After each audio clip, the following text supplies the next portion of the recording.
Members, good evening and welcome, and good evening to our members of public. I just want to do the emergency evacuation before we actually start the full meeting, okay? So, should you be required, all right, all right.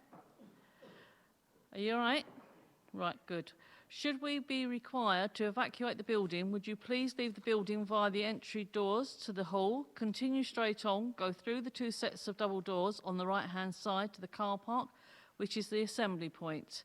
Please do not delay your evacuation to collect any belongings. Please do not return to the building until given permission to do so by council staff. Please note that the meeting will be audio recorded. Please switch off mobiles or turn them to silent. Members, when I invite you to speak, please wait until there is a microphone in front of you before speaking, as microphones are needed for the hearing loop and for the audio recording. These are all switched on, ready for you to speak, so you do not need to adjust them. Please make sure the microphone is directly in front of you before speaking. Members, voting will be done on a show of hands in line with the Constitution, as per normal. I will ask for a show of hands for and then against recommendations, and will also ask for a show of hands for those wishing to abstain from voting. Members, before we start, I'd like to introduce you, in case none of you have met him, Phil Drain or Philip Drain? Right, okay, Phil Drain. He's the new Director of Place. So welcome to your first meeting. Thank you.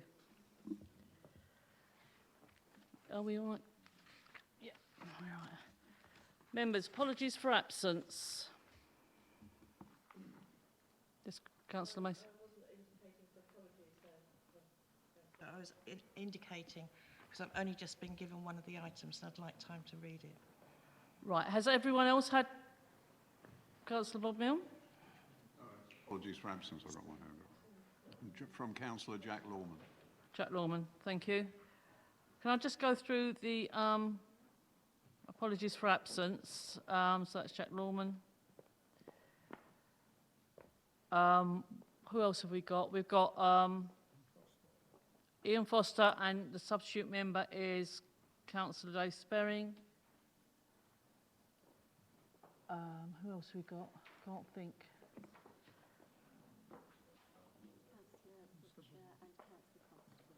Yeah, Councillor Butcher and Councillor Constable. Right, okay. Yeah, I've got Jack Norman, thank you. Right, so you haven't read one of your papers, Mrs. Mason? Right, okay. That's it this evening. Right, okay, I'll stop this meeting for 5 minutes and give you 5 minutes to read it, is that okay? I hope so. Right, members, we'll stop this meeting for 5 minutes so everyone can make sure they've read their papers and they're all aware what's happening. Thank you.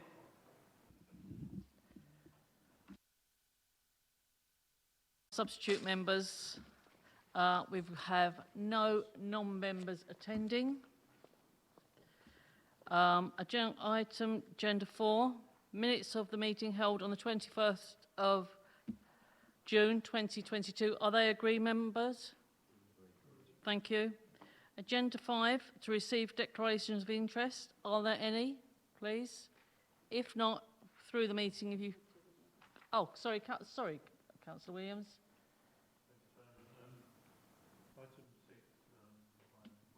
They're an pecuniary interest, in as much that I am known to the applicant. I have taken advice and I shall be voting on this application. Thank you. Thank you very much, Councillor Williams. That's noted. Item 6 is the 6365 Spa Road, Hockley. This was a deferred item, and it's Mike Stranks. You'll be leading on this. Thank you very much. This application, as members will recall, was deferred at the meeting of the 24th of May for the submission of a construction method statement. Members had raised in that debate a number of issues around the safety and site operations if permission were granted, because of the limited size of the site and the absence of pavement for pedestrians, because the site has to be cross-pavement served. As we can see, the site outlined here in the centre of the screen is just to the sort of west of Station Approach, and it's a single-storey building that is currently an estate agent. You can see there that there's a land to the side within the plot that the estate agents currently use for some off-street parking. If we could just remind members, please, of the existing elevations, please, Plan 2. Just to recap, the building is fairly nondescript, a small single-storey flat-roofed building. And if we could look at the site plan that's existing, please. You'll see the space to the side where the car parking currently is. If we could jump to the forward perspective, thank you. The proposal before you, coming back tonight, is to demolish the existing building and in its place construct this building here, 3 stories in part and 2 stories to the left-hand side as you would look at it. It contains 4 flats, 2 two-bedroom and 2 one-bedroom flats. And if we can look at Plan 5, please, members will recall that at ground floor there was a provision of these 2 parking spaces. And whilst we're on this plan, members last time expressed concern that the difficulty there may be in operating this site because of this build-out return. If we could look at Plan 6, please. The applicant, in hearing the debate, although it wasn't specifically minuted, but listening to members' concerns, has altered the design to create a circular pillar here, giving more room so that the vehicles can enter and leave, you see, with this swept path movement successfully, hopefully overcoming members' concerns. If we can see just the elevation for completeness. The detail is fairly minor. It only introduces a small column detail there that the applicant has usefully circled for you. The main details that needed to be covered was the construction methodology, and the applicant has addressed this in 2 ways, by firstly submitting a traffic management plan, which is set out for you on page 6.2, paragraphs D2 to D12. And I think this addresses most of the concerns members had about the activities and the day-to-day management of it. You'll see that deliveries are pre-arranged with a 20-minute prior to delivery notification to the site. And at D10, members will see that the deliveries would be between 8 and 5 and 8 and 1 on a Saturday. But you'll see over the page on the actual activities on the site, the working hours are obviously an hour later to 6 o'clock in the weekday, because obviously the site workers would be clearing up after the deliveries. So to avoid any confusion there, the deliveries would occur well within the working time of the site operatives. The members will see that the matters are expressed there. There is some generality with these statements that occur, standardised approach with the London boroughs and things. It's an activity that they undertake through site management, insurance risk. I understand members' concerns where there are issues of practicality raised by the public, and I can see where members are going.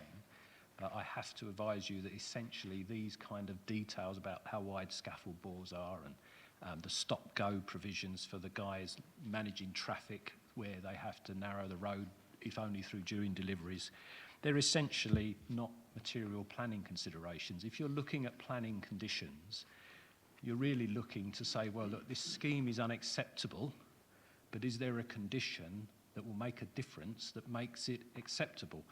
The routine management of implementation of a scheme is not the same as if you had, say, a factory somewhere that was perhaps very close to residential properties, and then the activity in that factory you might think is acceptable if the hours for some reason were curtailed to stop, say, 24-hour working or something like that. The activities of implementation are down on site to the Health and Safety Executive for the protection of workers and other agencies, but not the planning function to enforce on a practical day-to-day basis. So although we've had the details, the applicant, I hope, has given members some comfort to the situation and how the site will operate, the recommendation is approval to the conditions that were previously recommended to you and which are set out in the report.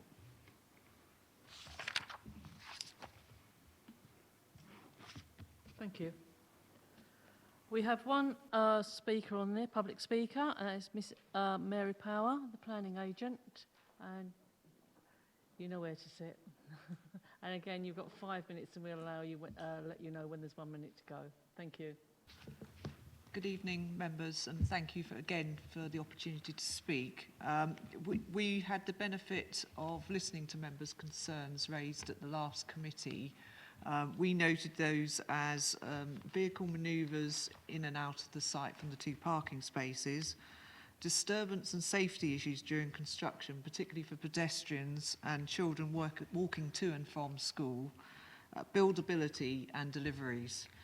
To address each one, the applicant has undertaken the following.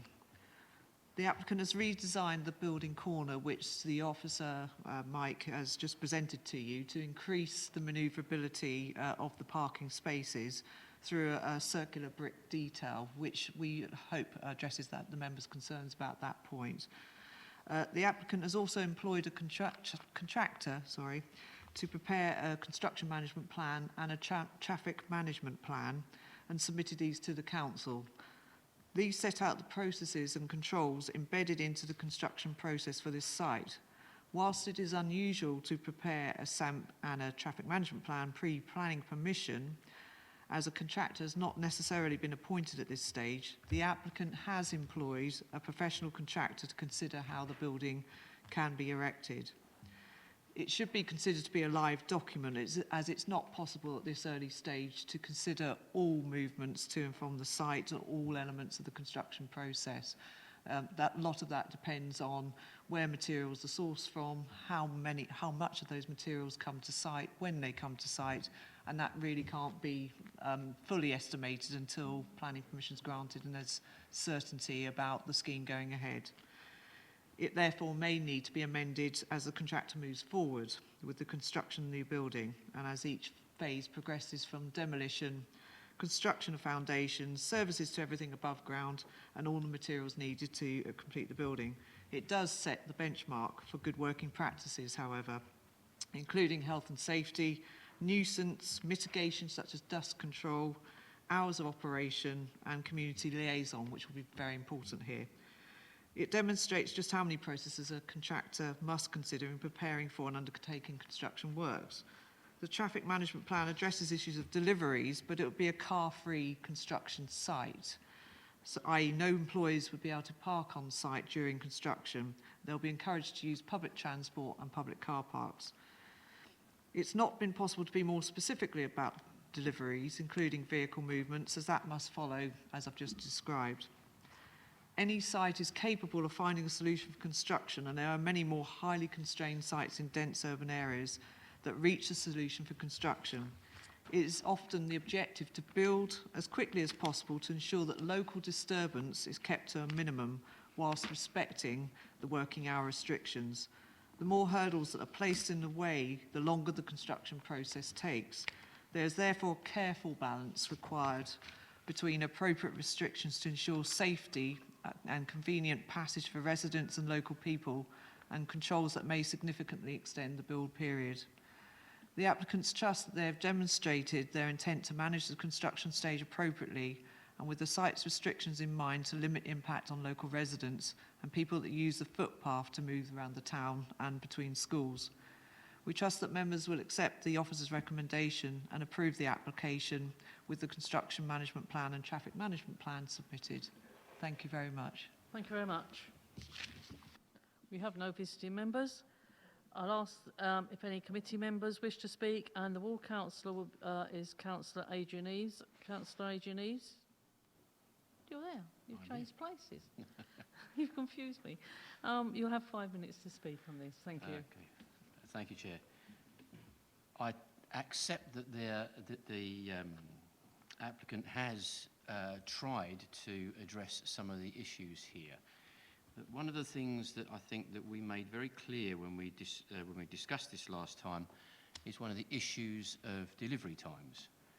The delivery times that have been put forward on the traffic management plan have taken no consideration of our concerns whatsoever. If you have children going past there on their way to school and on their way back from school, this is a high risk. So I would venture to suggest that the traffic management plan should be looking at 9 o'clock till 2 o'clock for delivery. That would be my suggestion. And I'm open to suggestions which would match in well with the school attendance times if others have any opinions on that. I've had extensive discussions with officers over the unusual nature of the call-in on this one, in that normally we would not be looking to consider the construction management plan. But the reason being why I called this in is because I consider being the ward member for the area and knowing the area really well, that this is a high-risk construction, very high-risk construction. Therefore, it does warrant having that extra bit of consideration given to it. Whereas I accept that normally the traffic management plan, the construction management plan, is a consideration after planning. I think the risk that is involved during the construction of this is so high that I think it would be rather remiss of us not to acknowledge that fact. I accept that the HSE would be involved, but the problem that we have there is the HSE will be reactive, i.e., if there is an accident, they will get involved. The difference is that what we're trying to do here is to make sure that those accidents don't happen. And I would like to recommend that there is a condition put on the planning approval for this site that delivery times are kept strictly between 9 o'clock and 2 o'clock.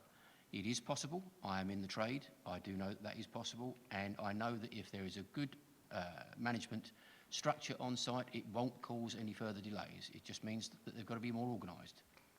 So that is my submission. Thank you very much. Chair. Officers, would you like to come back?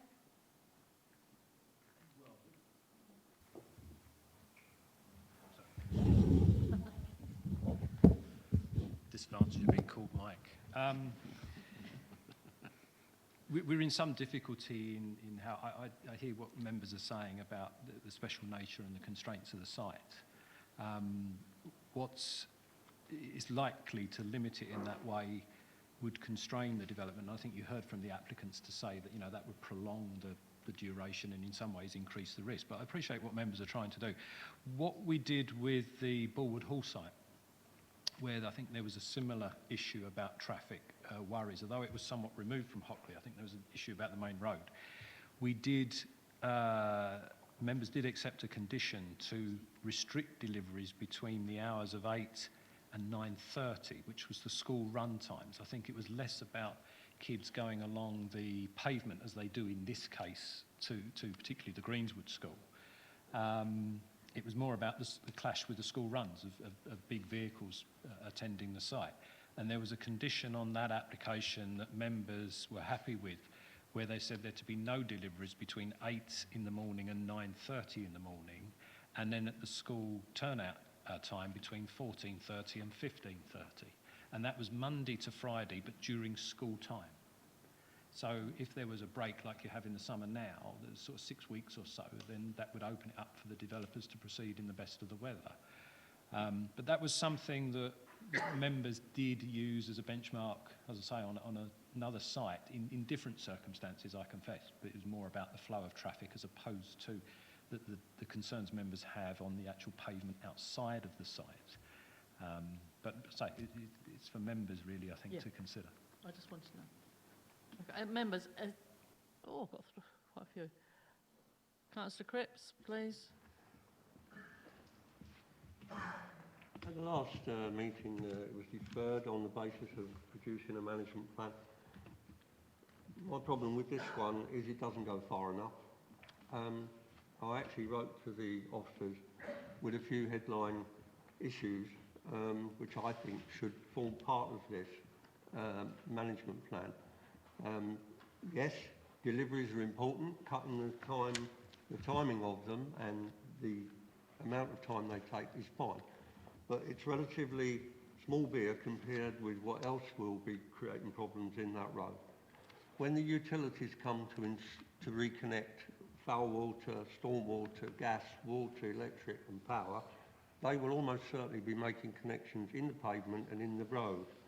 There will be barriers, there will be temporary traffic lights and single lane running for them to do their work, because they won't be able to do their work in 20 minutes.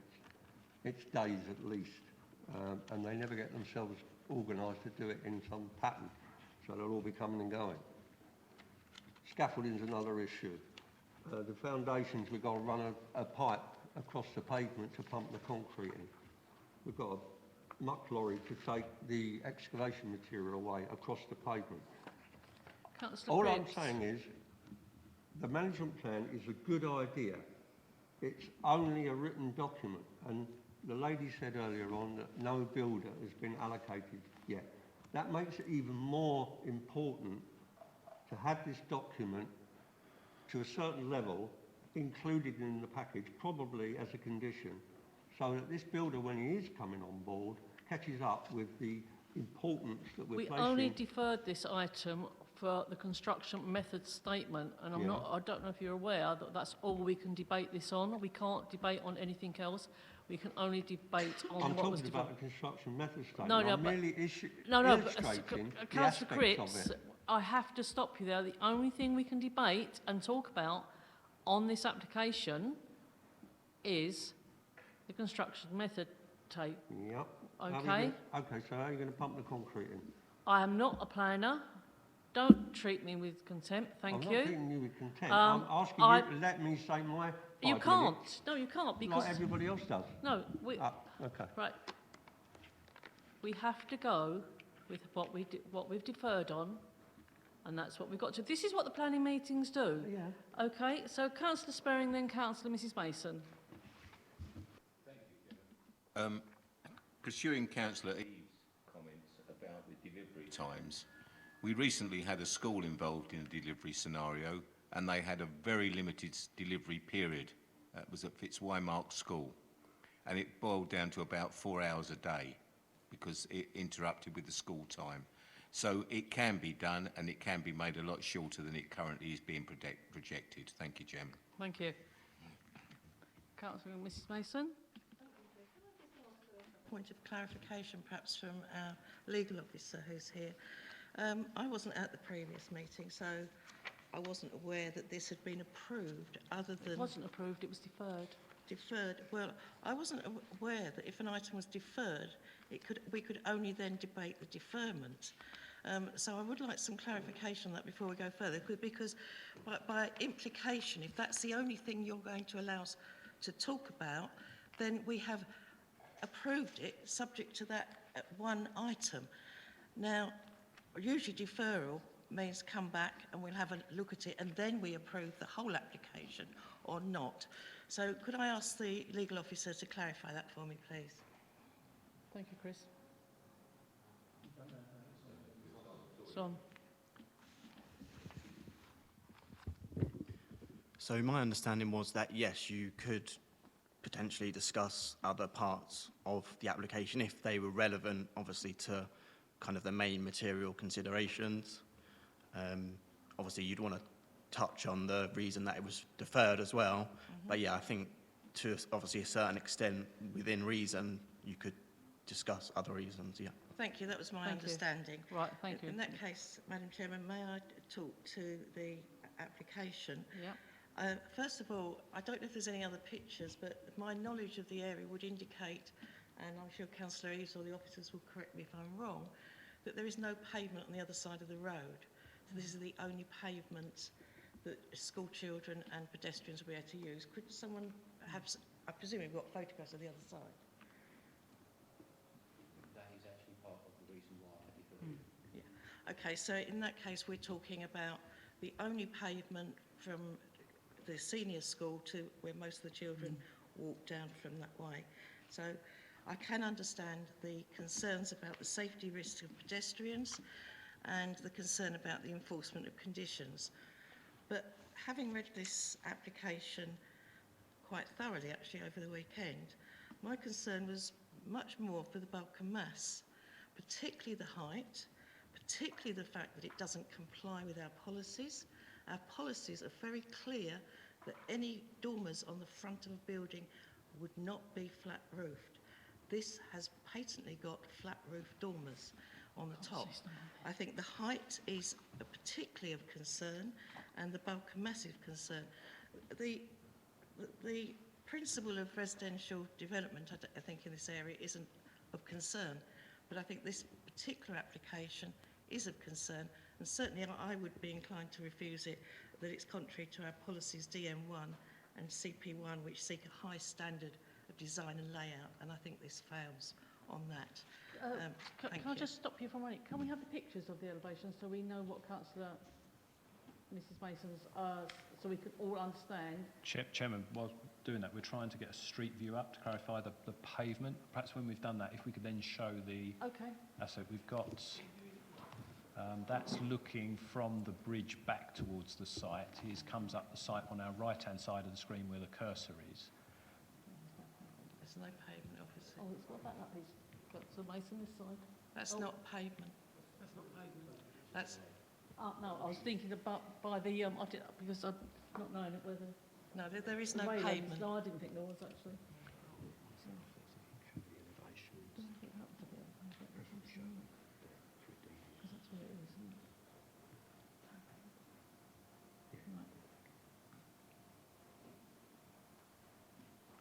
Right, okay, thank you.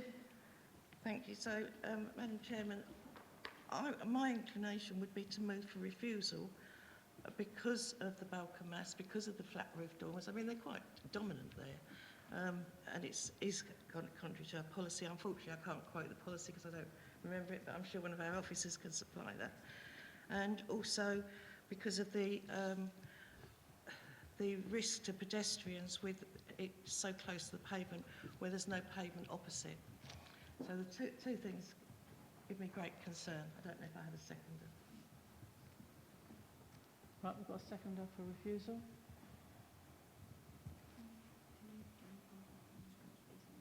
No, I don't need to. Right. And have we got... Yeah. You're on. No. Yeah, I'm there. Just some advice for members. Can you push it back? Is it? Okay. Yeah, it wasn't on. Sorry. Just some advice on members on the reason for refusal due to the construction and the loss of the footpath during construction. I don't actually think that, you know, we could actually defend that as a reason for refusal.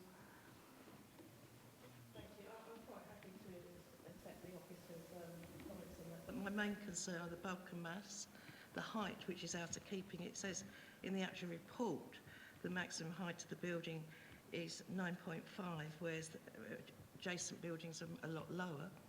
The fact that it's not policy compliant, the fact that the design, our policy says quite clearly we seek a high level, a high standard of design and layout. And unfortunately, I think this fails. So my move for refusal stands because of the dominance, bulk and max, and the material, and the lack of policy compliance with the dormers. And Councillor Rees, do you still second that? Yes, I do. Thank you. So, Yeah, go on, just. Sorry, councillors, can I just clarify? On the design grounds, we look for what is the precedent within the street scene. So although our guidance, the SBD2 and the Essex Design Guide, does look for pitched roof dormers within a street scene, there is part of it which we would look to as in what is existing in the street. This street isn't particularly dominated by any dormers. There's, because of the town centre, there's more the flat roof and flat roof single stories along Spa Road, and then you have more flatted schemes which haven't got the dormers on. But we do have this property next door where you can see the sloped roof, and although it isn't flat like this scheme has put forward, it wouldn't appear as we would look for in guidance, which is traditionally pitched roof. So I wouldn't necessarily say there is a strong precedent to try and put forward the pitched roofs where there is one immediately next door which isn't policy compliant. The building next door that you're referring to, I take it you're talking to the white property there, Yeah. has a sloped roof, it's not pitched. Those roofs are neither sloped nor pitched, and they're dominantly flat. And I'm not talking about the Essex Design Guide, I'm talking about our policy. It's in our policy, I've looked it up before. Unfortunately, I can't quote the actual policy. Yeah, but that it's in SBD there. too, yeah. So we're talking about our policy. And I would actually disagree that this is in the town centre. And I would say it's on the edge of the town centre. It's by the railway station, admittedly, but it is not in the centre of town at all. So I don't think that you can take that as a town building. It is not. It's on the outskirts of the main pedestrian area. It's outside the shopping area. I mean, that has been a property that's been used, I think, as an estate agent for some time. But it's never been so dominant. And I still think that that is the bulk and mass, and the height of that building is out of keeping with the area. And that is my view. Now, obviously, it's subjective to a degree, but I can't see when it's that much higher and that much different from our policy that is unreasonable. Right, members, if we're going to vote on this, we've got Councillor Stanley, Councillor Sperring, I think, and Councillor Williams, but Councillor Stanley. Thank you, Chairman. I was going to ask whether the roof on the adjacent or the next door building is not a flat roof. If it was tiled, it would be a tiled roof. Although it is not tiled, it's a construction of felt roof, but it could be tiled. On the same essence of we have done this in the past with a school, that it was a back road in the school, not a high road, and it didn't have as much traffic as that high road has got. So I just want the committee to consider that. It is a main road, and there is a lot of traffic in that road and pedestrians up and down, not as though it was in the back of Fitzwymark where it was a back road. I know it was busy for school children, but nevertheless, that will be much more busier. I'd like to point that out to the committee. Thank you. Thank you very much. Councillor Sperring. Thank you, Chairman. Can I go back to Councillor Eves' point that he raised? I still have concerns about this traffic management where it says site delivery 0800 to 1700. I know we've heard from the representative of the developer that, you know, the management plan has got to be put forward, but I think we should comment that what has been indicated as the new idea, I don't think is acceptable. I don't think it achieves what we're trying to protect, which is a number of children going to a school in their normal course of day where they have no alternative to avoid this situation. And as I say, we have seen where another big school was involved where it was limited to about 3.5 hours, 4 hours a day delivery time, and it worked. They played the game and it worked fine. So I don't see why we can't, you know, try and be tighter on this. It can be done, it just needs organising, as Councillor Eves mentioned. Chairman, thank you. Thank you. Councillor Williams. Perturbed. Sorry, is that working? I'm a little perturbed at the reasons for refusal. This came before the committee the last time and it was refused on the grounds of having a construction management plan. We're now moving the goalposts. How long do we carry on doing this every time it comes back? Oh, sorry, Mrs. Can I just say, Mason. That's a fact. It needs to be clear, it wasn't refused. I'm sorry, Councillor Williams, but you need to be accurate. Okay, right, thank you. It was deferred last time on the grounds of having a construction management plan. The applicants have got away and have done this. And to me, it's fine in as far as it goes. Perhaps the hours could be changed. But to keep on moving the goalposts every time it comes before the committee does seem a little silly to me and unnecessary. I personally can't support the refusal on these grounds. Thank you. Can we actually, officers, change, put a condition in that the hours are changed? that are more reasonable for the school children coming along there? Because it is it's a very dangerous road to walk along there if you've got construction, vans, lorries, etc. kind of. Can we put, as Councillor Sperrin said, can we actually put a condition in to reduce the times? Short answer, Chairman, is yes, because you're making this in. But the danger you have is that you're dealing with matters that are straying into other legislation territory that's not planning. The point was raised earlier about how the site is going to be served by pumping concrete. You know, they're not reasons for refusal. We've gone on to the design issue, and members are quite within their remit to comment on that.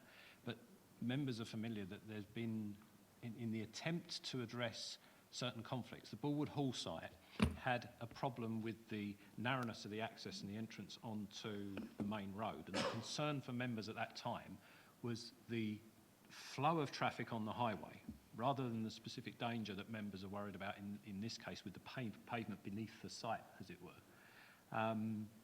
And members chose to restrict the hours, and I've quoted the same condition that we did to help members, and that developer, as members have said, didn't challenge that.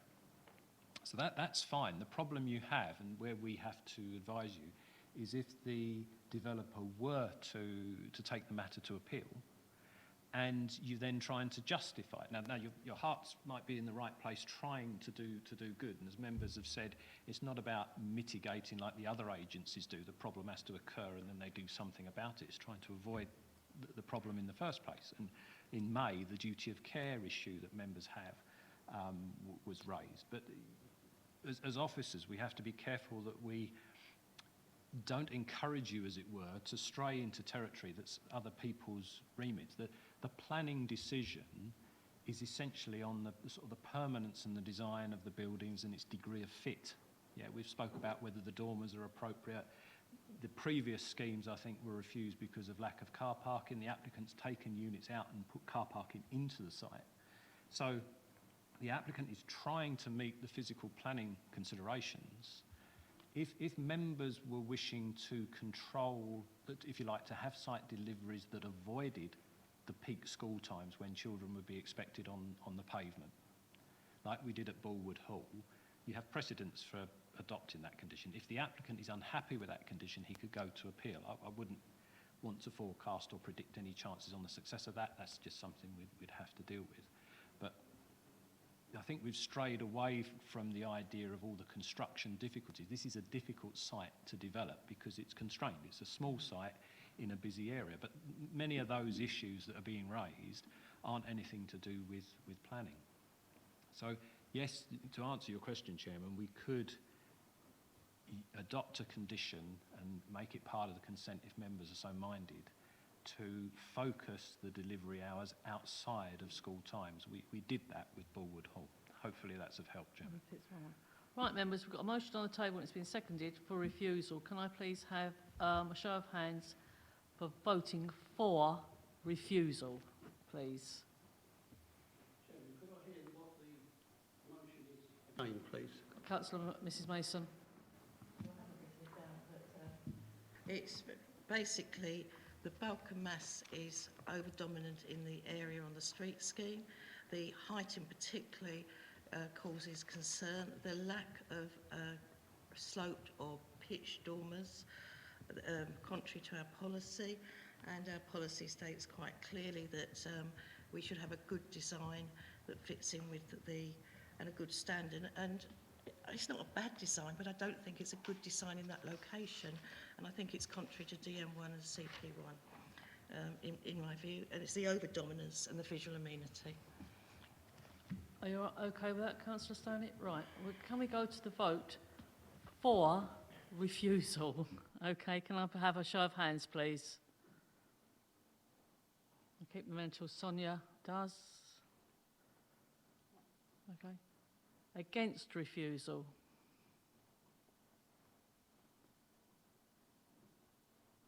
Any abstentions? One abstention.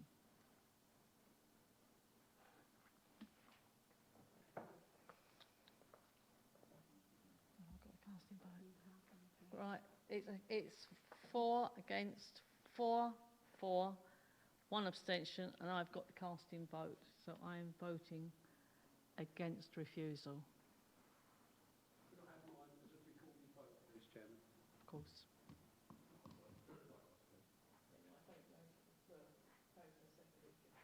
They'll be minuted anyway, yours. Yes, Councillor Williams? Thank you, Chairman. Therefore, I'd like to propose that we accept this application with the amended times that during school times that the delivery is restricted and only during school times. Thank you. Have you got a seconder? I don't know what Councillor schools Sperring operate. will second that. Do I have a seconder? Councillor Sperring has seconded it. Can I just ask a question, please, Chair? Yeah, of what course. times that may be? Yeah. What times are you? I don't know the times of the school, I'm sorry that. It's early, isn't it? Chairman, Here, if this will help. Let me just find it. Greenswood School starts at 8:25 and leaves at 14:55. Plum Row opens at 8:30, closes at 15:15. So what are you suggesting? The recommendation here is that the no deliveries start before 0900 and that there are no later deliveries than 14:30. Right, members. Can we have that as a condition, please? So it's 9. Councillor Sperring, was that 9 or 9:30? 900 Oh, 900, thank you. and 14:30. and 14:30. Thank you. So we've got a motion for acceptance, a seconder, and we'll debate that. Yes, Councillor FD? I'll just say it might be easier. Can you actually speak in the mic, please? It might be easier for the officers, say, what was it, 14:30 for an hour? Because then you've got after the school time, which might be easier. Would that be helpful? Chairman, the Bullwood Hall one, if that's what members were thinking of. No, we're talking about Fitzwymark. Fitzwymark, where we had the, that was the school where we had restricted the hours, not Bullwood. Yeah, sorry, Chairman, Sorry. I'm not familiar with that one, so Yeah. I'll duck out. Yeah, so we did do restricted hours on that. 9 o'clock to 14:30. The school, not near the school. But That it was at the school, yeah. Actually, the school. Yeah, for the children to go in and out with the construction. Right, have we got anyone who wants to debate this, please? Or shall I go straight to the vote for accepting of the recommendation? Yes, Councillor. Can you speak to the mic, please? Can I just ask the question, is it 14:30, no deliveries before 14:30? Sorry, was it 14? No. Yeah, 14:30. They deliver between 0900 and 14:30. Yeah. That's it. That's it. That's No lunchtime, no lunchtime. No, we've got to be fair with the... No lunchtime as well. Yeah. Is that what you're saying? Yeah. That was what happened before, and it worked. Yeah, it works. We've done it before. I'm not saying it didn't Yeah. work if it's one. I'm just saying that because of the high street, I'm just concerned that if we've got children coming out of school lunchtime to go and get a sandwich or something like that, can we not consider that to be... We can't constrain them that far. We're actually constraining them. My personal opinion, we're constraining them quite a bit on this. I don't think we can then say, oh, you can't have between whatever time the kids go out for lunch. I haven't got a clue. Because you've got 2 schools, 2 different times, then you're literally cutting the... This is only my opinion. You're cutting the developers' time, construction people's time down. And obviously, for all of us, if this is approved, we want it done, out and finished, so it's so much less disruption on that road. So can I have a show of hands for recommendation for approval of this development, please?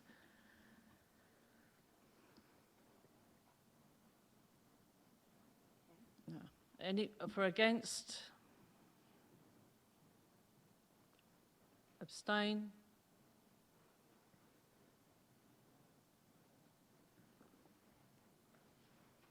Sorry, I want to make you close. 5 for, 2 against, 2, 3. There was three abstentions. So there's 3 abstentions. That motion is carried. Thank you, members. We'll go on to item 7. Agenda item 7, the Dell Stable Block, Madrid Avenue, Rayleigh, and Katie Fowler will present the officer's report. Thank you, Katie. Thank you, Chairman. Sorry, I just moved the mic a bit closer. Right. Thanks. The application site is located on Madrid Avenue, which is a private street off Rorath Lane. The road serves 2 bungalows and a stable block, which you can see on the location plan here. These are the bungalows at the back, and this is the stable block subject to the application. The application building comprises 2 groups of stables, which once served the equestrian use of the application site. The application site is located opposite to the strategic development site on land north of London Road. The area adjoining maintains an appearance which is distinctively open. The plot is bordered by undeveloped agricultural fields, which contributes to the overall sense of openness. And you can see here the open field, and then it's not on the location plan, but this is land north of London Road, just off of it. Planning permission is sought for the demolition of the existing stable block and the construction of 1 new dwelling. The proposed dwelling would be constructed in a barn style comprising a main building with a pitch roof and 2 further pitched roof projections, following a similar footprint to the existing stable block. Paragraph 149 of the NPPF outlines a number of exceptions in which development in the Greenbelt is considered appropriate. Part G of paragraph 149 permits development of previously developed land within the Greenbelt. The current outbuildings were last used for equestrian purposes and as a result do not fall under the traditional use of an agricultural building. This is because horses kept for recreation, sport and business are not classed as an agricultural activity. The principle of the development is therefore not considered to constitute inappropriate development as it would be considered as PDL. The existing floor space measures 202 metres squared. The proposed development would increase the floor space to 265.84 metres squared. Whilst this would undoubtedly have a greater spatial impact upon the openness of the Greenbelt, the previous approved scheme, which permitted 3 bungalows on the site, had a footprint of 263.37 metres squared, and the minor increase of footprint of the proposed development would not be considered more harmful. The existing stables vary in height between 3 metres and 4.6 metres, meaning they are low-key and single-storey. I'll just go back to the existing plan so you can see the height of these on this section here, and then the height of the building here on this section. The proposed dwelling would have a maximum height of 5 metres, with the pitch roof projections measuring a lower height of 4.4 metres, which you can see the change in heights here. So this is the lower pitched roof projections and then the main building here. The ground would be dug out 1 metre below the existing land level height, meaning that from the existing ground level, the development would be no greater in height than the existing stables. It is considered that the proposed development would not have a greater impact on the openness of the Greenbelt than the existing buildings and the extant planning permission for 3 bungalows, and could therefore be considered as appropriate development in the Greenbelt under exception G of paragraph 149. With regard to the other material considerations, the proposed change of use of the garden would be considered acceptable and proportionate to the dwelling proposed. Conditions are recommended to protect the appearance of the countryside in association with the residential use. The dwelling would not be considered to have an unreasonable impact upon neighbouring occupiers. The site would provide sufficient on-street parking spaces and would not be considered to impact upon highway safety. The bat survey declaration indicates that it is not likely to impact on bats or their habitats present on the site. The application is recommended for approval, Chairman, subject to conditions set out in the report. Thank you very much. We have no we've got no speakers on this, have we, Sonia? No, thank you. And we've got no visiting members. The board councillors are Councillor Jim Cripps and Councillor Chris Stanley. I'll ask Councillor Stanley to speak first. You've got 5 minutes. Thank you, Chairman. This development, it's already been noted that it is against the Greenbelt allocations plan of 2014, in which you need special permission, planning permission, which this isn't a special planning permission application, and there is nothing in that. In the DM14 Green Tourism and Equestrian Facilities, it says The provision of equestrian facilities is a popular form of rural diversification. Increasing demand for equestrian facilities within the district. However, reinforcements need to ensure that the balanced approach through weighing the need for adequate recreational facilities for equestrian activities against the protection of the greenbelt and countryside.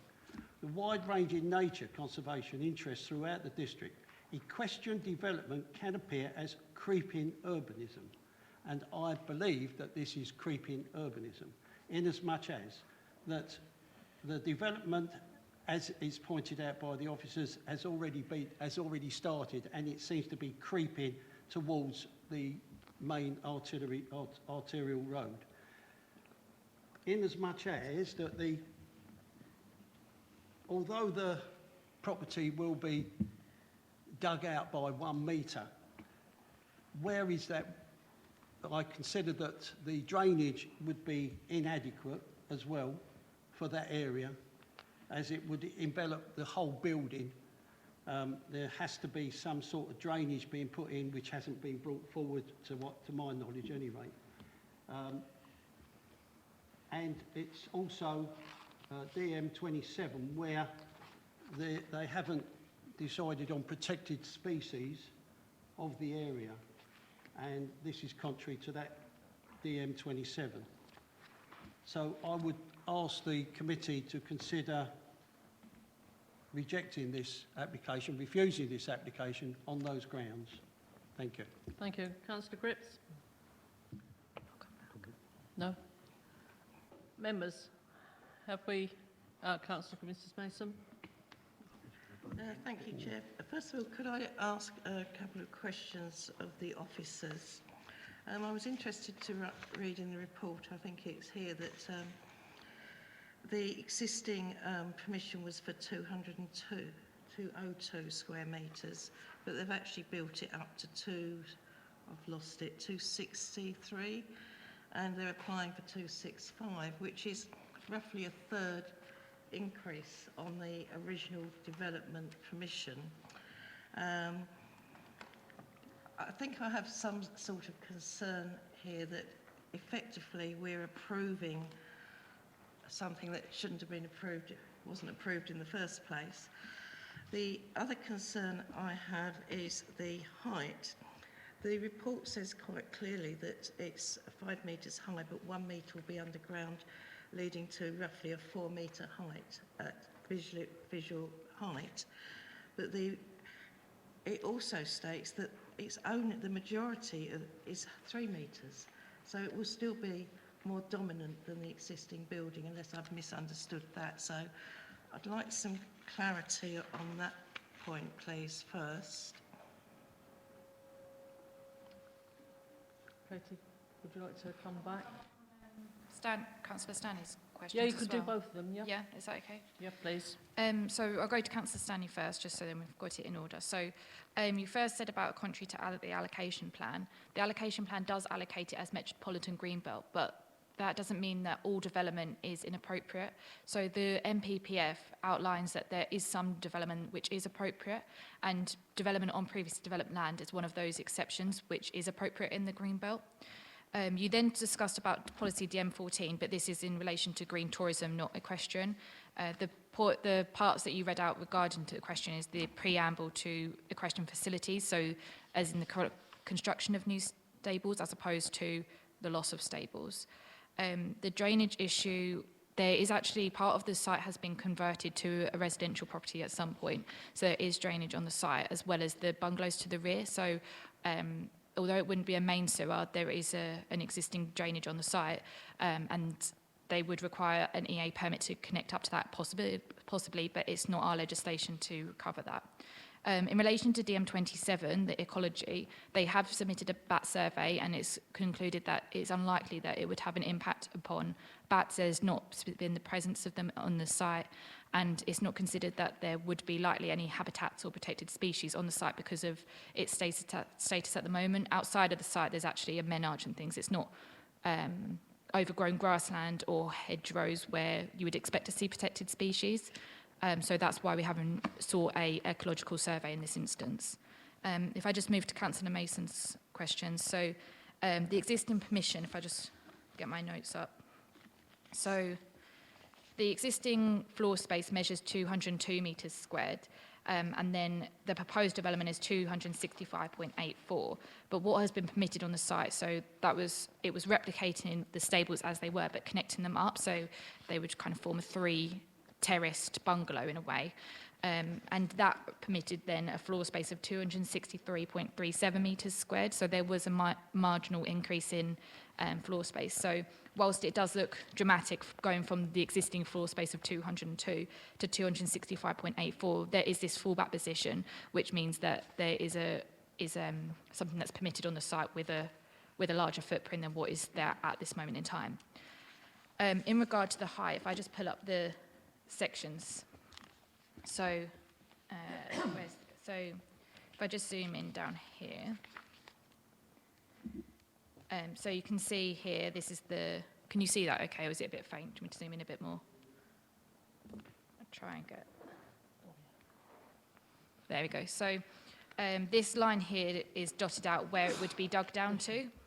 So at the moment you can see it's this main block here, which it measures 4.758 metres, and then the lower block here measures some 3-something metres, can't remember the exact amount, and it's not put on. But from the ground level, it's actually 5.7, because as you can see, the ground level raises up by over a metre in total. So from the lowest level, the maximum height is 5.7, whereas on the proposed plan, they have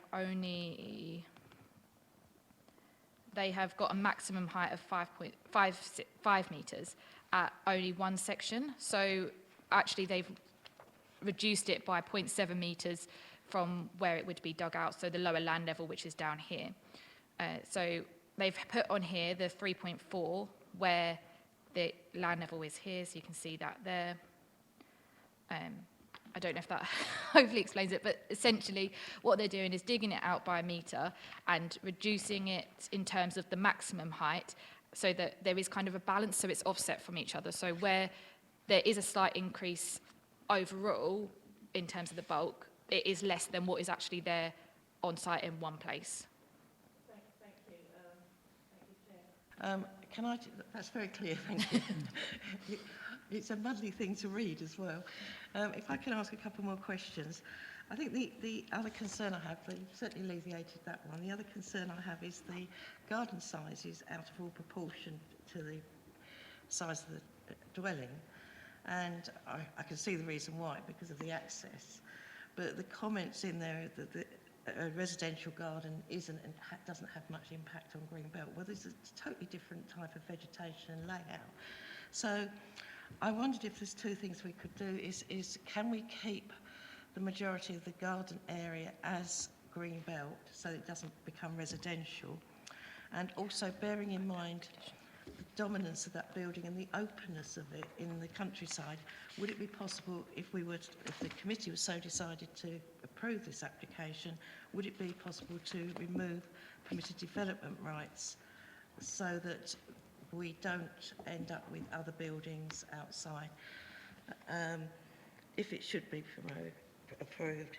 I've not seen any very special circumstances, but I accept the point of the footprint. Thank you. Thank you, Chair. So the garden size, if I just go over to the location plan. The application had actually been submitted previously, but we refused it on greenbelt and design grounds beforehand, and the garden area also. And as you can see, there is a generous area to the site leading up to the road. So before they hadn't outlined where the garden area would be, so that was why it formed a previous reason for refusal. But this time they've indicated that they would like this hatched area as part of the garden. I also agree that you don't really want the garden area to sprawl over into the... It would all remain greenbelt, it's not going to be that, but it's the change of use to residential, so it means that they can have residential occupation of it. But we wouldn't want it to sprawl over into this entire land so that you see kind of residential paraphernalia over the whole thing. So that's why we've asked for it to be contained. There are conditions attached. So there's condition 4, which relates to the landscaping plan, and that's requiring details of the boundary treatments. I think I've suggested in it that it should be paddock fencing so that you don't get big closed boarded fencing, and that again detracts from the character of the green belt, whereas paddock fencing you would more traditionally see within the green belt, as that's more associated with rural activities. Then we've got condition 5, which relates to removing permitted development rights to do with fencing and gates, so they don't subdivide the plot or try and move the gates or construct new ones, fences rather, construct new ones, where we're obviously seeking to try and maintain the open character as much as possible. And then condition 6 also seeks to remove permitted development rights relating to outbuildings.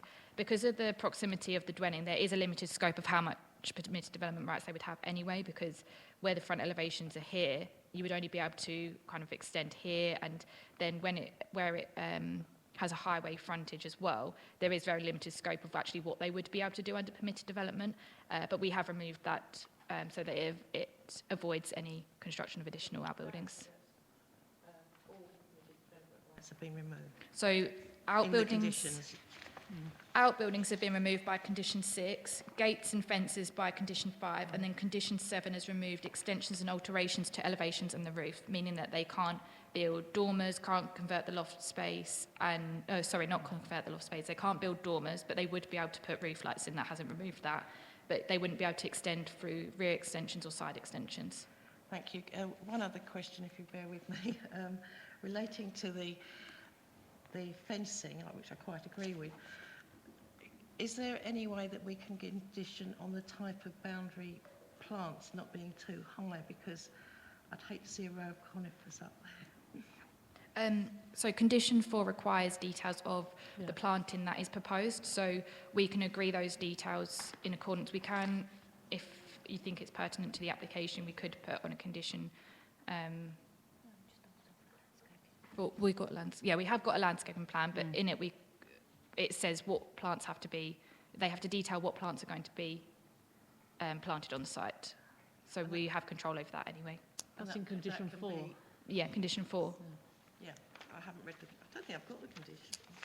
It's 7.1.13. That's the page number. Oh yes, I don't think I read the conditions, to be honest. I just assumed they were standard. You've got 1 to 7 conditions, which I think hopefully has helped answered your questions, actually. Okay. Oh yes. Yeah. No, Is there any other member? Answered them very well. Thank you. Thank you. Thank you, officers. Anyone else would like to make? No. I'd like to put this motion through the chair. And can I have a seconder for approval, please? That's Councillor AFD for seconder. Members, can I have a show of hands for this application?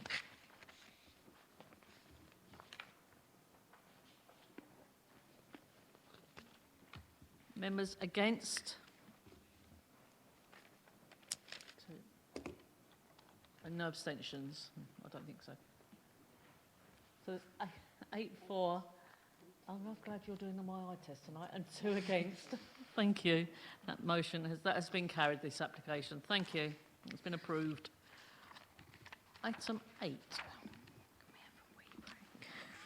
7.2, sorry.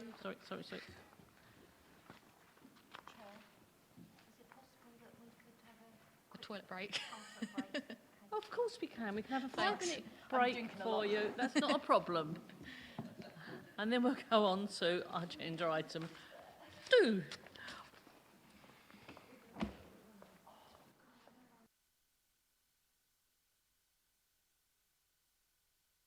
We're back. All back, thank you.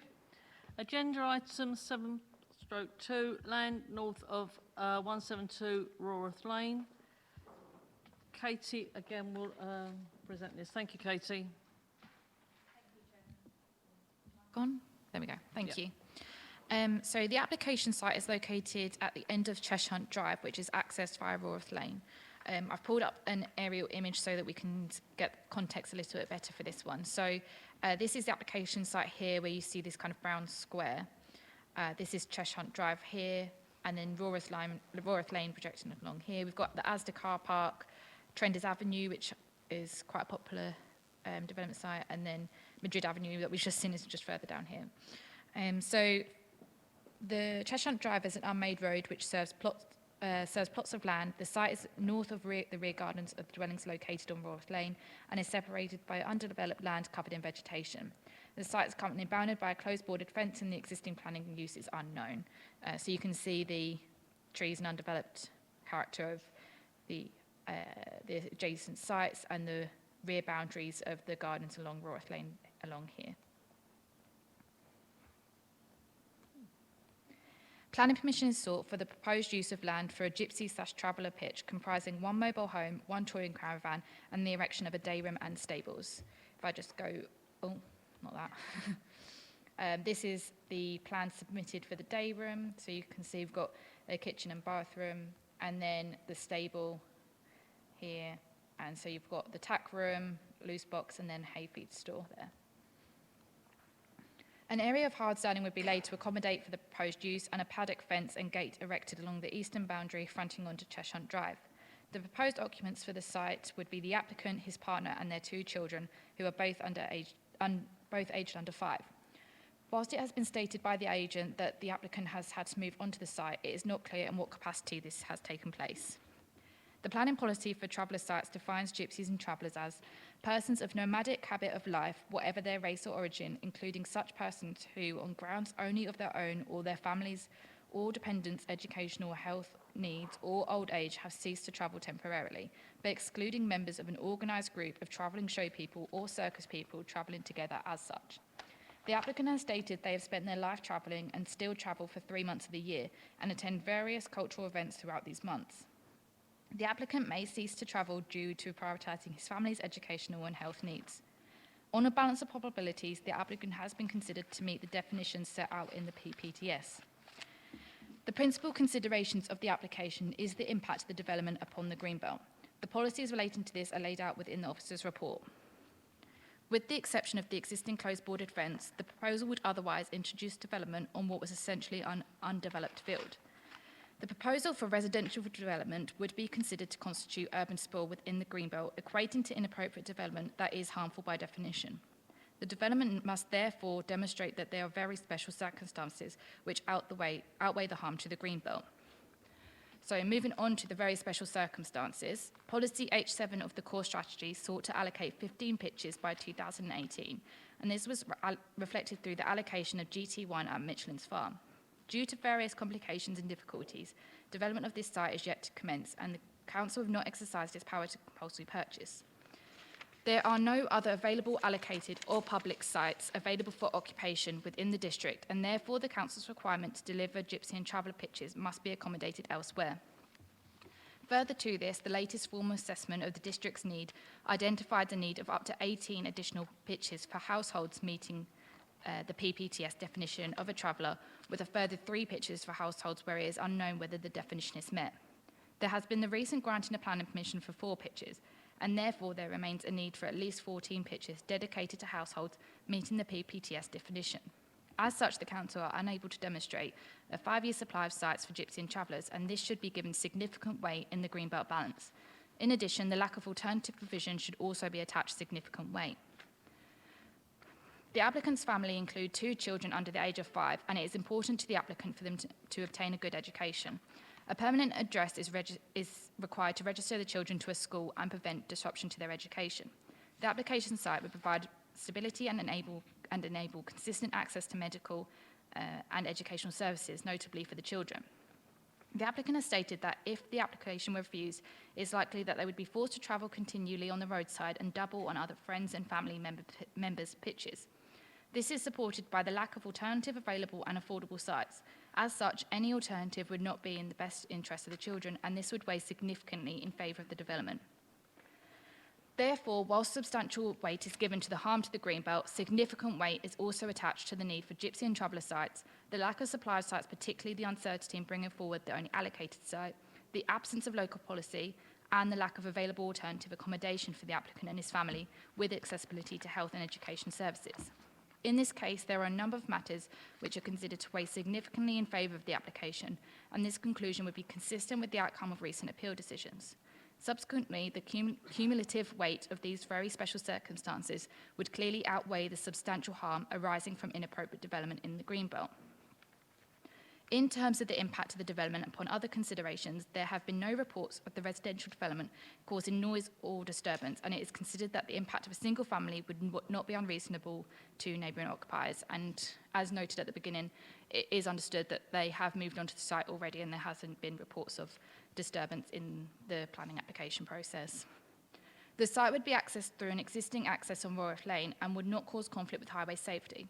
The proposal involves the construction of foul drainage, a soakaway and treatment plant. The development of this scale would not warrant significant consideration of the foul drainage proposed, but an EA permit is likely to be required, and this is covered by separate legislation.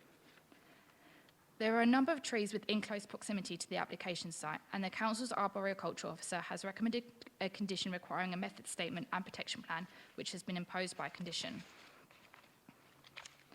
The application is recommended for approval, Chairman, subject to the conditions set out in the report. Thank you very much. Now we have two local ward councillors, Councillor Cripps and Councillor Stanley. Councillor Cripps, have you anything to say, please? Or would you like to say anything? Yes, I would like to say a few words, please. You again, we like before you've got 5 minutes, but that's fine. Can you hear me on there? Can you hear it? Can you hear Councillor Cripps okay? Yeah. Thank you. Thank you. Yeah, item 45 on the officer's report, foul drainage, and that diagram up there. Apparently foul drainage is going to be done via a soakaway. I've had a look at the Essex County Council flood and water management papers, and it shows that area is liable to flooding in all shades of blue, light blue, medium blue and dark blue. Are you happy that this soakaway in that situation is acceptable? Have you a couple of questions, or do you want them No, answered? that's it. I'll say otherwise we'll get them to. Is that it? Thank you. So the foul drainage proposed is the treatment plant, as opposed to the soakaway being used for foul drainage. It says soakaway in your 45? Yes, so it's part of the drainage on the site, but the treatment plant is what would take away the foul drainage. Okay, so it's not going to that corner then? I wouldn't be able to advise on that, of where it would go from there. Well, on your drawing there appears to be a dotted line through to the corner. I would imagine that's a soakaway. Yeah, so that's labelled as the soakaway. So that's just for general groundwater, is it? We don't get those details as part of the application. So as part of the planning process, we wouldn't need to consider that level of detail at this point in the application. We just need detail of what they would be proposing, and that's what we've got. My concern is there's a lot of weight added to the best interest of the children in your write-up.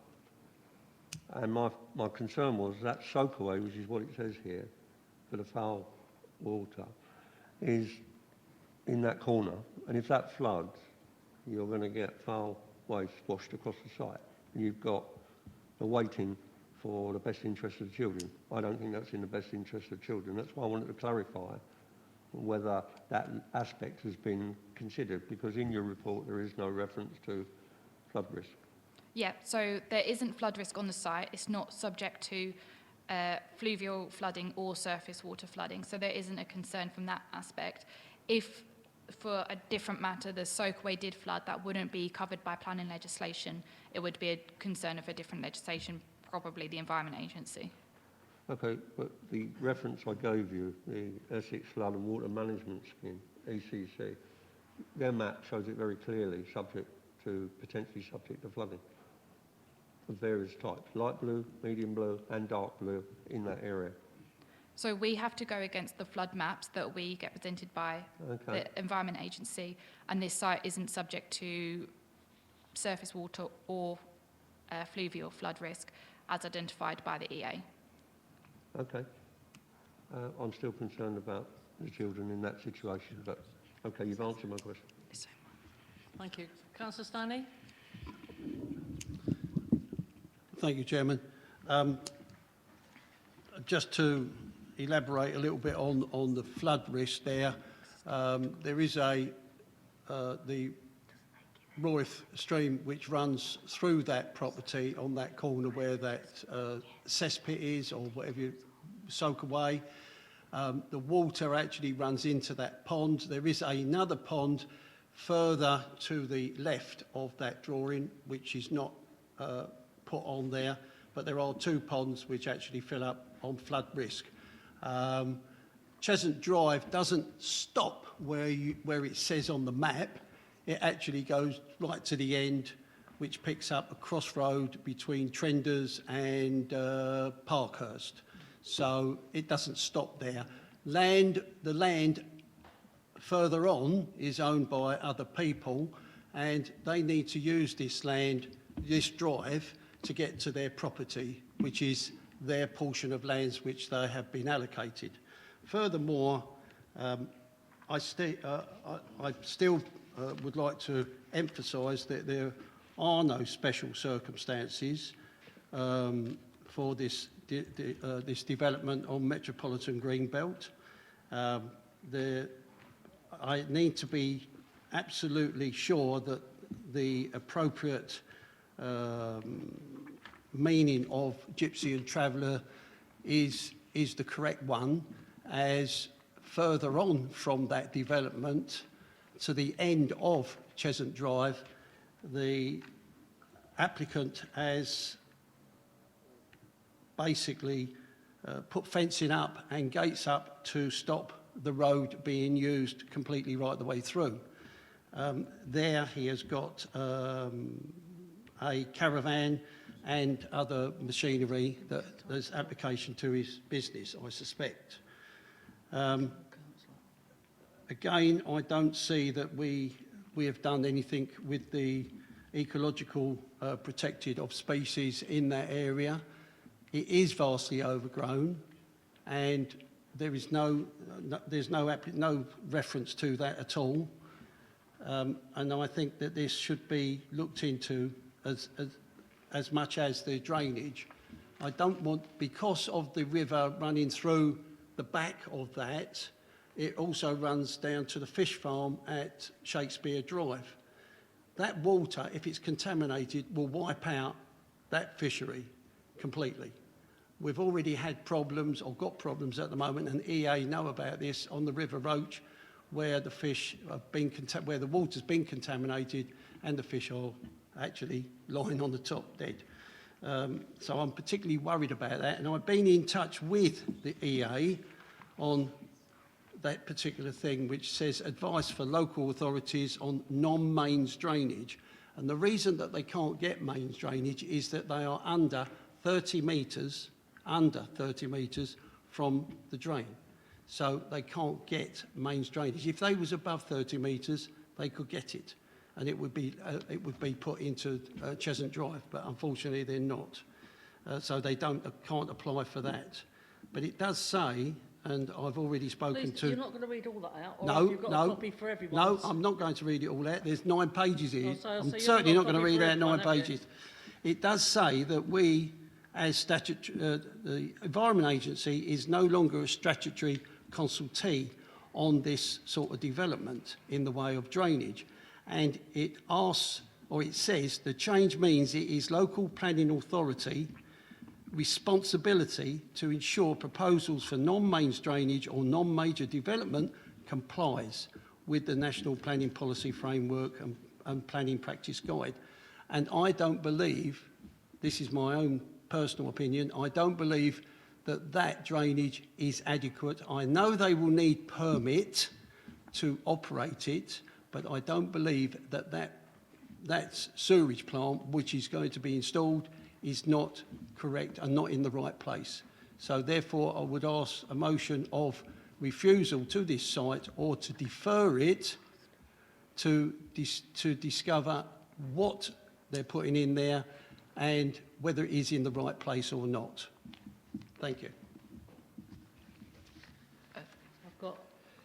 Well, wait a minute, I've got a motion saying defer. Can I... no, did you want a motion to defer or refuse? Defer? No, you've got to have one or the other. What would you like? Okay. Defer then. Right. Have you got a seconder? Seconder. Right. I'm having people wave at me because we can't do, because of me, I can't get close to people. Yvonne, please. Yeah, of course. So firstly, I'm going to come to the water and the drainage points last, if that's okay. So the Gypsy and Traveller definition, the applicant submitted a personal statement with the application, which is private and confidential because of the nature of the application. Officers consider that the information submitted, which discusses the fact that they've travelled all their life, the fact that they still travel 3 months of the year and they want to settle because of their educational and health needs of the children, that they do meet the Gypsy and Traveller definition. We haven't had any evidence presented to us to say on the contrary, and therefore on the balance of probabilities, we would have to just say that they are of Gypsy and Traveller status. I know that you've considered that there aren't very special circumstances, but we would consider that there are in this case because of the fact that we can't demonstrate our 5-year supply. The allocated site isn't being brought forward at present. There are no reasonable available alternative sites, and the very very personal circumstances of the applicant and the needs of his children. And then I just would like to touch on the drainage. So we can see that they've put forward a treatment plant. So they've specified that it would be something like a biodigester T6, an on-site foul connection. So if we've looked at, so the EA guidance says that in the MPPF and MPPG, it says it's to the local planning authority to consider. In both of those frameworks and the guidance, it doesn't say specifically what role we have to play in that. The MPPF doesn't talk about wastewater at all, and the MPPG doesn't specify anything for minor developments such as this. So we've looked at further guidance, and if I just brought on the screen, so this is a package treatment plant or septic tank advice provided by the Environment Agency. So if we look at the first point, it says, is this site within an area where the Environment Agency locally has is indicated the planning authority that specific safeguards are necessary for discharges to ground or surface water? In this case, it's a no, so we move on to this one. Does the main system involve a discharge solely to watercourse? No. Assess appropriateness of foul drainage discharge to the ground as proposed using flow water part 2A below.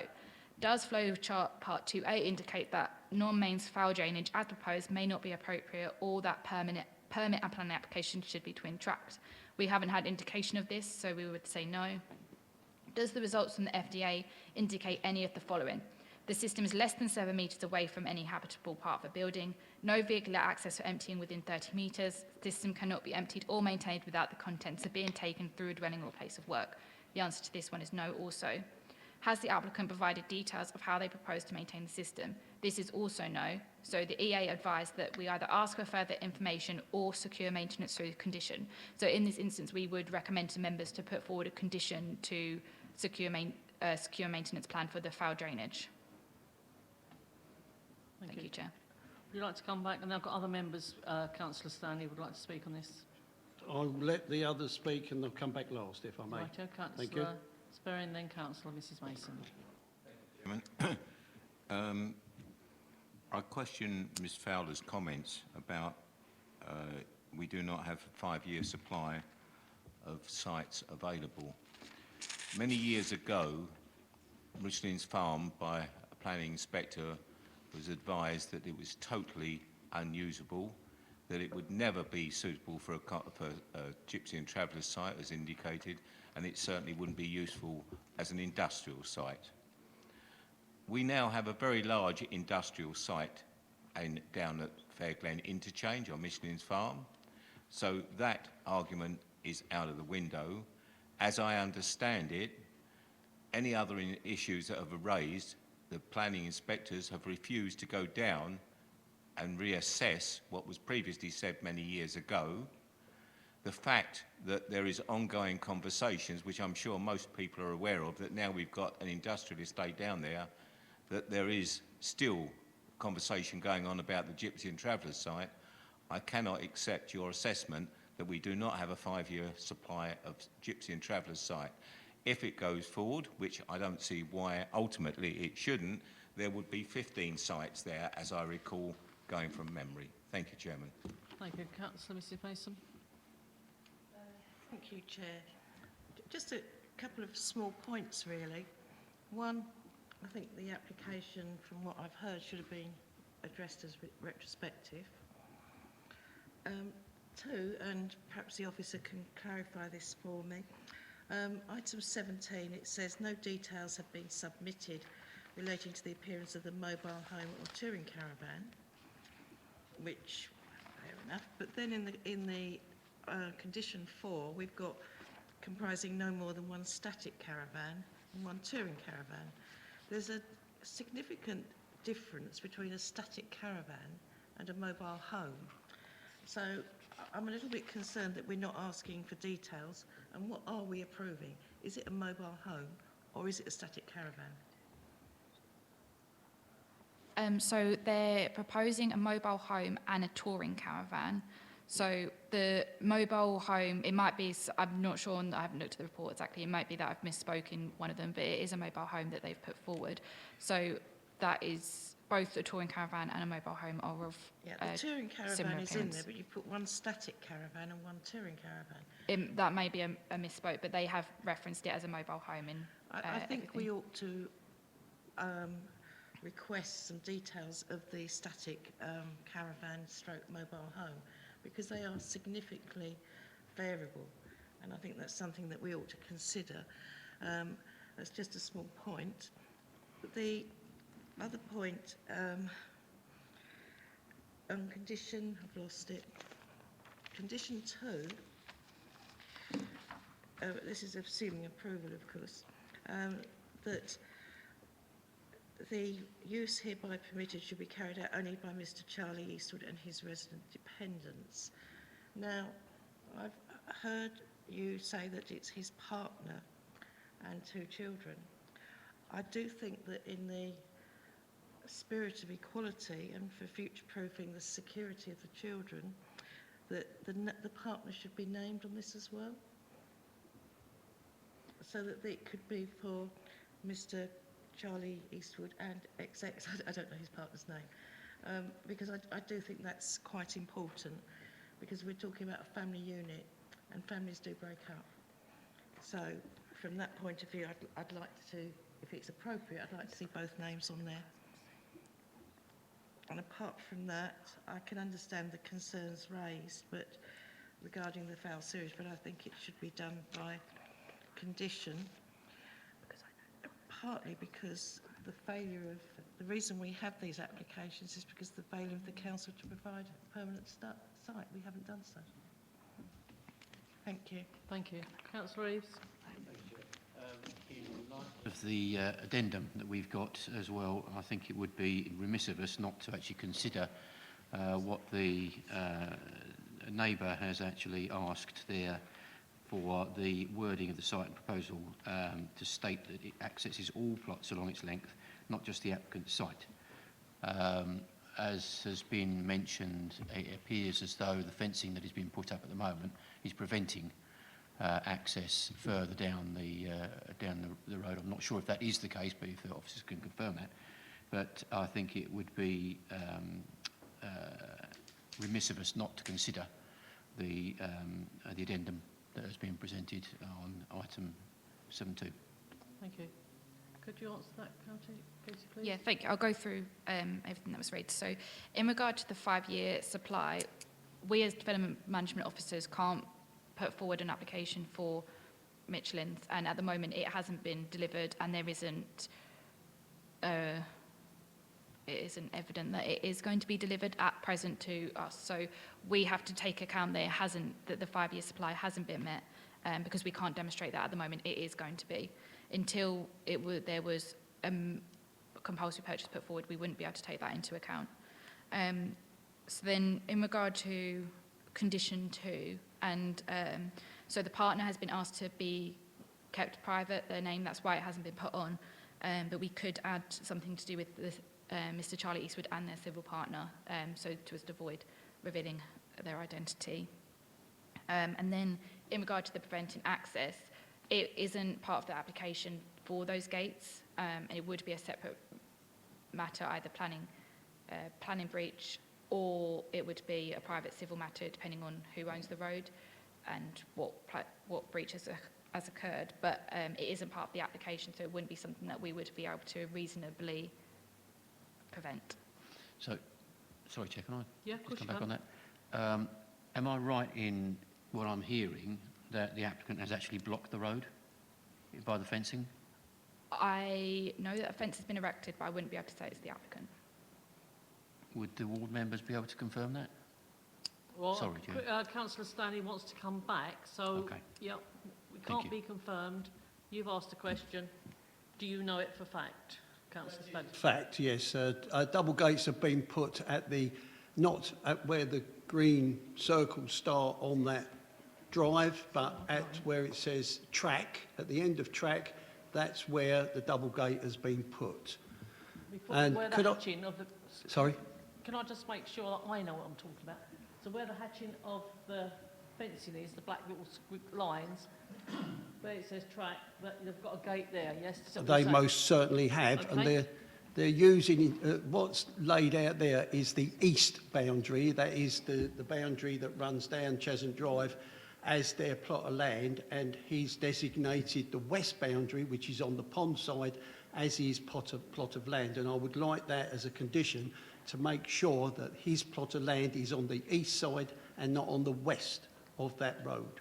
Right, you have put a motion up. But I've got a motion up. Can I just speak to the reference of the Gypsy and Travellers site, please? Well, no, because we've now got the motion up for deferral, so we Okay. need to now know Oh, why, so the officers can actually find, we've got a vote on it obviously in a minute, but they will need to have clarity of why, what the motion is of why you want it deferred, please. All right? Can I just point out that the Cheshire Drive does show on the map to go continue on, as I've said. Chair. I've forgotten what I was going to... Wait a minute, I've got a flag. Oh, right, the officers, before you start, sorry, Councillor, the officers would like to come back. Sorry, officers would like to come back first before you speak. Right. Sorry about that. Sorry, I just want Is to that clarify. Katie? Yeah, so I just want to clarify that the red line here, so that the kind of square that we identified at the start, is the subject to the application. So we wouldn't be able to condition or restrict anything that was going on a site outside of that red line boundary. And in terms of the gate, it isn't I've been informed it's not a planning breach because of the height of it. It's a civil matter. So again, it's not something that we can control within the planning application. Right, okay. The size of the application by putting those red lines round, and that is the condition that he's got to work to. Yeah, Is anything, that correct? anything outside of that would Anything be in outside breach is- of this planning application if is you were to beyond the develop plan- any part. Yeah. Understood. Right, so you've put a deferral up. Can we have now, why would you like this deferred? What other information you would like? No, I'm going to keep it. You've put up a deferral, a motion for deferral. You've had it seconded, so we Yeah. need to know why. Obviously, it's no good saying, I'd like it deferred, so our officers then go, No, why? that's fine. Yeah. Why is it deferred, and they won't know what information you require. So now we need to know what information you actually require from our officers to get from the applicant, then it can come back if it is deferred. Right. The deferral means that, or is asking for clarification on the sewage treatment and surface water treatment that's being disposed of in relation to the project on site. And you're happy with that, to second that, Councillor Cripps? Right, officers, is that? We could deal with it by condition instead, so we request the details of that by condition. So that could be done by a condition? Subject to what? So it would be approved subject to a condition and then that condition would be added. But what is the So- condition going to say? Yeah, just to confirm, so the application, the actual applicant has submitted details of what they're proposing to actually put on the site for the foul water drainage. And What we surface could then water. do is ask them to provide us with further detail to demonstrate how that would work on the site as a condition. Because they've actually, they've achieved what the Environment Agency instruct us to do as a planning authority, to make sure that details have been submitted to the authority of how the foul water is going to be dealt with. And the surface water, that's what I'm concerned with as well, because we know from our conversations with neighbours that that area does flood. And you may not say it floods, the Environment Agency may not say it does flood or not flood, but we know, and I live just round the corner from here, that it does flood. So I'm really, really concerned that with flooding and effluent going into that river, it's going to cause us harm. And I want to have reassurances, whether you put it in as a condition or referral, to get back to find out exactly what they're doing. So what we could do is put a condition on for further details to be submitted about how the foul water drainage works, and then also details of how they would deal with any surface water on the site. Thank you very much. Right, I'm just going to have one more question from... I'm so sorry, I've got your name right in front of me. Councillor Mrs Mason, sorry. Completely... I need it bigger. Sorry. Yeah, please. Sorry, I do apologise. Just going to ask a question, because we seem to be rather concerned about the foul and surface water. And I hear the officers have said that we've complied with the requirements of the Water Authority. But presumably that's a minimum requirement. There's no harm in us making doubly sure.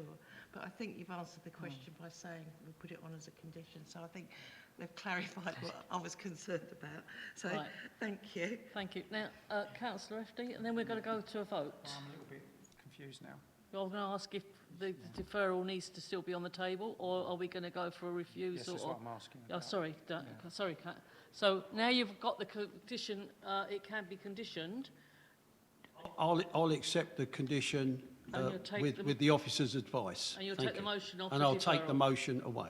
Right, thank you very much. Are you okay with that, Councillor Rips? Thank you very much. That makes it... Is everyone clear? We're now going to vote. The recommendation, I'll do it from the Chair, is for approval. So can I have a seconder, please?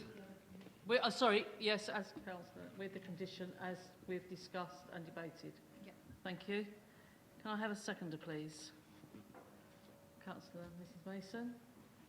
Right, members, the motion's on the table for approval of this site. Can I have a show of hands, please?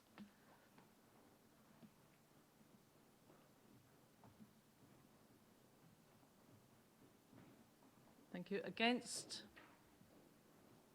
3. And there's no extensions. So there's 7 for approval, 3 against. So that is carried. Thank you, members. That is the end. Thank you very much for a nice, good meeting. And have the rest of a good August for holidays if you're doing. I'm going to Alaska.